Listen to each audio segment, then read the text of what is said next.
Kita akan perbarui informasi proses pencarian dan evakuasi korban jatuhnya pesawat Indonesia Air Transport.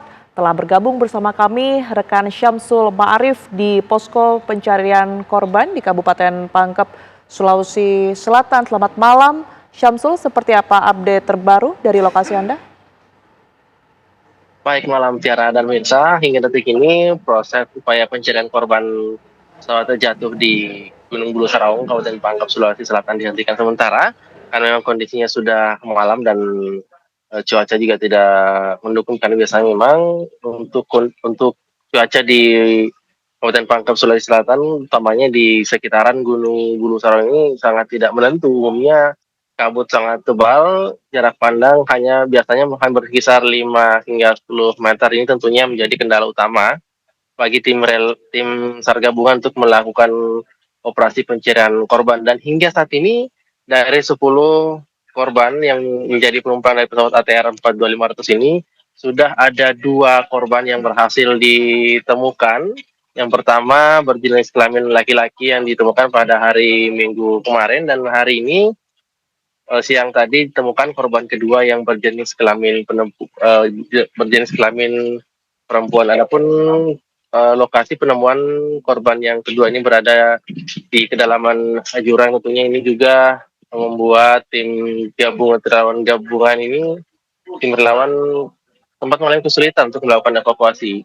Dan posisi jenazah saat ini masih berada di eh, Gunung Bulu Saraung, belum berhasil untuk dievakuasi. Namun tim SAR gabungan yang tadi sudah menemukan jenazah sudah membungkus jenazah tersebut dengan kantong, lalu kemudian direncanakan untuk dilakukan evakuasi pada besok jika kondisi sudah memungkinkan. Adapun rute yang akan dilalui oleh tim SAR gabungan dalam melakukan proses evakuasi masih belum ditentukan. Tentunya ini akan mempertimbangkan kondisi cuaca, jalur mana yang nantinya akan mereka tempuh, apakah bisa langsung dengan menggunakan helikopter atau harus dengan via jalan darat menuju ke posko di lokasi kami yang berada saat ini posko Nopo Bulu di Kabupaten Pangkep, Sulawesi Selatan.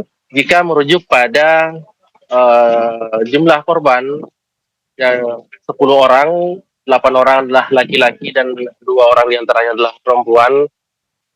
Kita belum, meskipun hanya ada 2 perempuan di dalam manifest pesawat, namun kita belum bisa menentukan siapa di antara kedua ini yang sudah berhasil ditemukan. Tentunya nantinya kita hanya akan bisa menanti informasi dari tim DVI yang akan melakukan identifikasi dengan terlebih dahulu mengumpulkan data antemortem, kemudian mencocokkan data dengan postmortem kondisi jenazah yang ditemukan.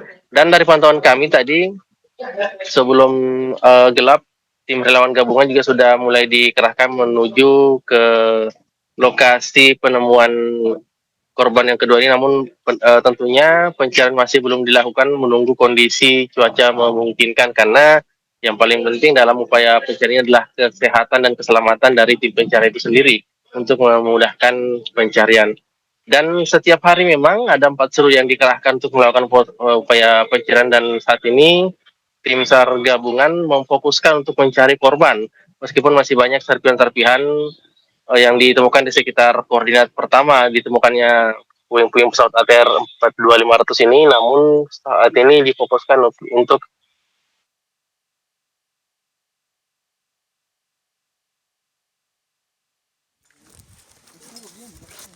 yang diantar oleh warga setempat, karena warga setempat dinilai lebih mengenali medan, mereka bisa mengetahui jalur mana yang lebih mudah untuk dijangkau dan lebih cepat untuk tiba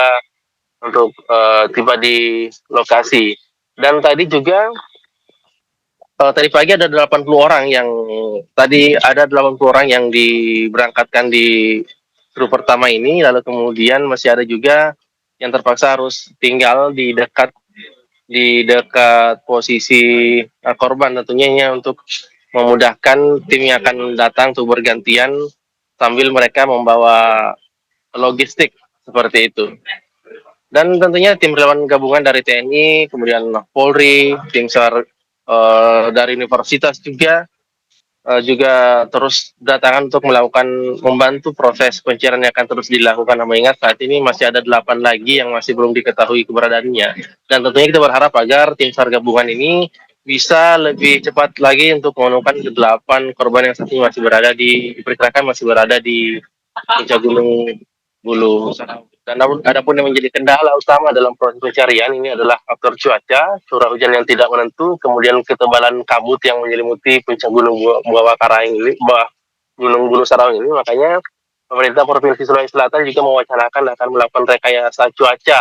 Satu pesawat akan dikerahkan dari Surabaya yang nantinya akan melakukan rekayasa cuaca, yang diharapkan nantinya hasil dari rekayasa cuaca ini bisa memberikan bantuan juga kepada tim relawan sehingga awan-awan bisa terbuka, sehingga heli Karakal yang biasa dikerahkan untuk melakukan upaya evakuasi maupun melihat mappingan di mana nantinya mereka bisa melakukan menjemput jenazah korban ini dengan kondisi awan yang terbuka, dengan kabut yang terbuka, mereka bisa mendapatkan area yang memungkinkan untuk melakukan operasi.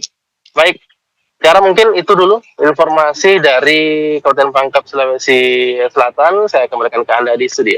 Baik, kemungkinan pencarian akan kembali dilakukan besok. Sejauh ini sudah ada 2 orang yang kemudian ini ditemukan dalam kondisi meninggal dunia. Terima kasih atas laporan lengkap Anda, Syamsul Ma'arif, langsung dari Kabupaten Pangkep, Sulawesi Selatan. Selamat kembali bertugas.